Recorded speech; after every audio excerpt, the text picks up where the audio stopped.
Hey everyone, welcome to Multi5. I'm JD, and as usual, I'm here playing the jankiest Tier 3 Spicy Rogue Brews for your viewing pleasure. First things first, if you enjoy what we do here, please take a moment to like and subscribe. It's a quick and easy way to show your support and help out the channel. Also, I'd like to thank our sponsor, Main Phase Media. These videos would not be possible without them, so please check them out for all your graphic design and video production needs. And finally, if you have your own janky masterpiece you'd like to see me play, please leave a comment or shoot an email to the address in the description below. And now we'll get straight to the deck tech.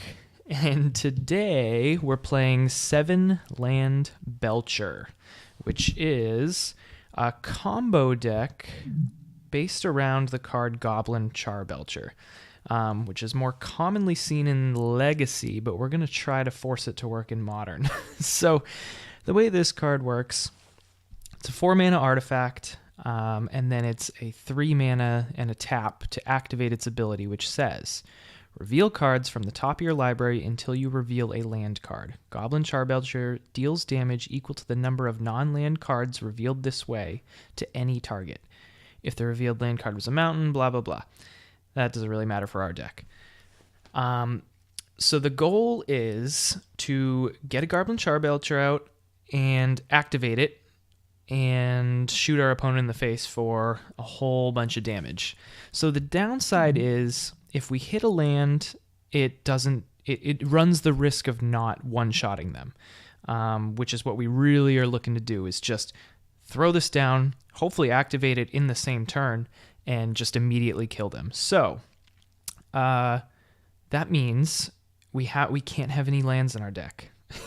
So the goal of this deck, it literally runs 7 lands, 7 forests, which happens to be the perfect amount to cast and activate Goblin Charbelcher all at once. So we run 7 forests and a whole bunch of ways to pull those forests out of our deck. So again, the goal, get all our lands out of the deck and then slam down a Goblin Charbelcher, activate it ASAP.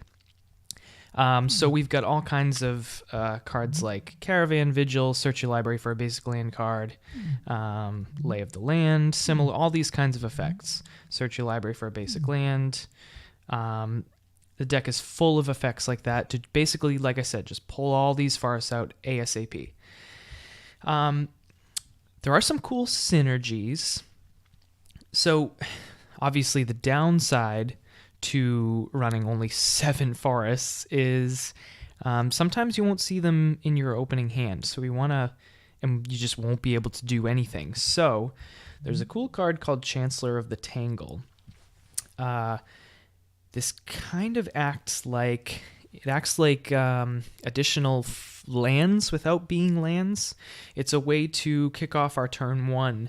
If we don't have a forest in our opening hand, but we have this guy, we can reveal this card from our opening hand. If we do at the beginning of our first main phase, add green. So even if we don't see a forest in our opening hand, because there's only 7 of them, if we have one of these guys, we can reveal it, we get our green mana to kick everything off and maybe cast a Caravan Vigil and to get our first forest. And then from there, we can continue on. So an opening hand has to have either Chancellor of the Tangle or at least 1 forest or some combination of those. Chancellor of the Tangle also happens to cost 7 mana. So he's obviously great as serving as a mana source on the first turn of the game, but if it comes down to it, a lot of times we're literally just going to be hard casting this guy, because sometimes we get all our 7 forests out and we still haven't found the Goblin Charbelcher, but maybe we have the Chancellor in hand. So I mean, he's a 6/7 Vigilance Reach. It's something. It's a big beater. So sometimes we'll just be hard casting him. So this 7 mana cost works out really perfect with the Goblin Charbelcher as well. 7 is the lucky number in this deck.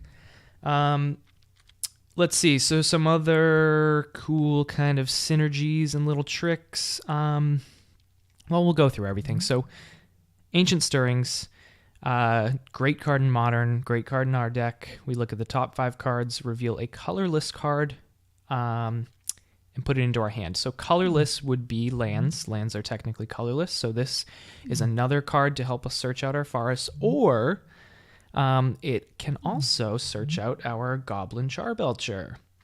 So Ancient Stirrings finds both things we need. It can finish getting the rest of our lands, or it can find us the Charbelcher. Ancient Stirrings is great. Caravan Vigil searches for a basic land. Morbid is nice, though, because we can put it directly onto the battlefield instead of in our hand if a creature died this turn. So sometimes we can trigger Morbid with, say, our Sakura Tribe Elder. We sack the Tribe Elder to grab a basic land, and that triggers Morbid for our Caravan Vigil. So that's a cool little synergy there. Lay of the Land, pretty straightforward. That's why I shaved one of them. There's only 3. This is probably the least powerful of our land search cards, but we do want kind of a maximum density of 1 mana land search spells, because again, your opening hand, you need to be doing something with turn 1 to get more forests to kind of keep the chain going. So 3 Lay of the Land, that one's pretty straightforward. Traverse the Ulvenwald. Again, basic, but this one has Delirium. So if there are 4 or more card types among cards in your graveyard, instead we can search for a creature or a land. So this one can sometimes act as a creature tutor instead of just finding our basic lands. I mean, it's going to be hard to trigger it because we mostly have instants and sorceries in our graveyard. I mean, in our deck. We have Sakura Tribe Elder, so there's a creature. So we'll fairly often have 3 different card types. It's going to be tricky to get 4. Ballista is an artifact. Charbelcher is an artifact. So there's the 4th type.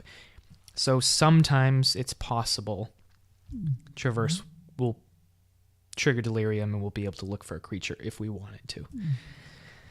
So some minor upside. Haze of Pollen. So our deck, it takes a little while to get going. We're spending our first few turns basically just fishing forests out of our deck. So Haze of Pollen is great because it's a fog effect. So it kind of cancels out one of our opponent's turns, one of the attacks. We're just blanking all their damage. If we're not in any danger or the opponent's not running any creatures, it also cycles. So we can just pay 3 mana and discard it and draw a new card instead. So when it's good, it's good. When it's not good, we cycle it away. Rampant Growth, again, pretty basic. Puts it directly onto the battlefield. Sakura Tribe Elder, I kind of already touched on. Can act as a chump blocker. It's nice to have a creature. Triggers Morbid. And fishes land out of our deck. Nissa's Pilgrimage. Now this one, the Spell Mastery, will trigger probably more often than, say, Delirium, for example. If there are 2 or more instant and or sorcery cards in your graveyard, search your library for up to 3 basic forest cards.